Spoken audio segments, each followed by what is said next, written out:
Everybody, back here to give you guys an update on geopolitics and Bitcoin and some gold. Not much has changed since the last video update I did, other than this whole Iranian protesting going on, and our government sending a lot of support, a lot of political support. Which would assume at one point military support, as we just downed their so-called military general, and at this point there's some how can you say, there's some controversial, or maybe just from two different sides. There's information that they loved him, and then there's information that they hate him, that he was their oppressor. Whatever it is, there's a lot of gray area due to the suppression of media and actual opinions. Overall, it seems that it is a movement for I don't know, a liberation from their maybe suppressive government, Iranian suppressive government, the religious part of it. But other than that, in geopolitics, we have the Taiwan election that favored the nationalist, which was good news for the area when it comes to receiving support from the rest of the world when it comes to staying independent against China. So we got a lot of geopolitical issues that are going to revolve around that, specifically the South China Sea issues with the Spratly Islands and all kinds of other sovereign territory issues. So I think this is going to be a big plus, because it's putting some momentum on the democratic elected democracies in that area, in that region, like Hong Kong was, and Singapore is, and Taiwan is, and growing, because they see what happened in Hong Kong, and they're afraid that can jump over into their region of the territory. But all of this, this is some big picture stuff. This is really making China look bad. It's, as a leader, they just, if you look at the details of what's going on in Hong Kong, you can see that they're starting to disappear people that were in protest, people they've identified and with some sort of influence, and they're just disappearing. Supposedly committing suicide, but saw a video of some unconscious man being thrown out of a window. So that's the kind of suicide that's going on.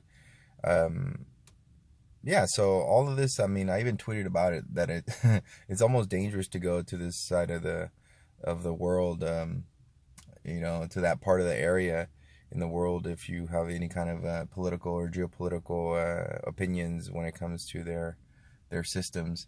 It could be quite dangerous at this point, being identified with their facial recognition software and everything they use now to capture people's opinions and views on stuff.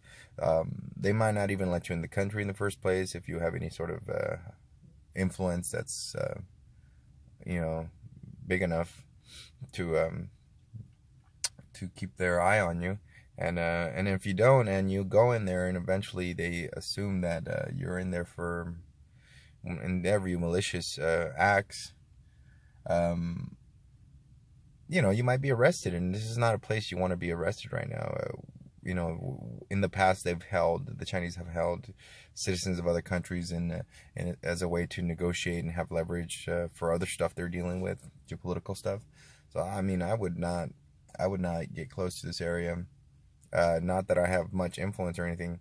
I just don't want to support any kind of tourism, any kind of spending in that area of the world until they start getting their act together. I mean, it's like me saying that I'm going to go on vacation, to Hitler's Germany because it's cheap right now. There's stuff going on. The Jews are being rounded up, and there's not much tourism because people are afraid. So I'm gonna go take advantage of that cheap moments in the history of Hong Kong or Hitler's Germany, right? It's not gonna happen, or China, right? Because it's also the mainland. Um, so yeah, it's my opinion. Of course, you guys can do whatever you want if you're doing business with China or travel there already. You have relatives or family or friends. I have Asian, and Chinese friends too. But I assume that they're here in America because they're no longer thinking or wanting to be the same way that they were before, or that our China is turning into now, or has been for a very long time. So that's what I assume. And if that's not the case, then I just haven't really had that conversation with them. Maybe one day I will. We'll see. Um, yeah, so I hope that this information keeps you updated with the bigger picture and the geopolitics that's affecting, um, in my opinion and in many other people's opinions now, the price of gold and Bitcoin due to their safe haven status and well, at least in the case of Bitcoin or some other cryptos, their unconfiscatability, which is a big, big plus for owning these right now. Um, yeah, other than that, just look at Bitcoin. Look what it's doing ever since the new year started. It's just been taken off, and it probably has to do with the idea that the new year is here, and it changes people's perspective. From December to January, the perspective changes a lot for people, and they might have finally seen that we're at the end of this bull run and equities and all these different bubbles that have been blown, and it might be a really good time, to diversify into gold and Bitcoin and other cryptos and other global assets that are not all correlated in one specific market or region. Well, I'll leave you guys with that. If you guys like the cotton again, please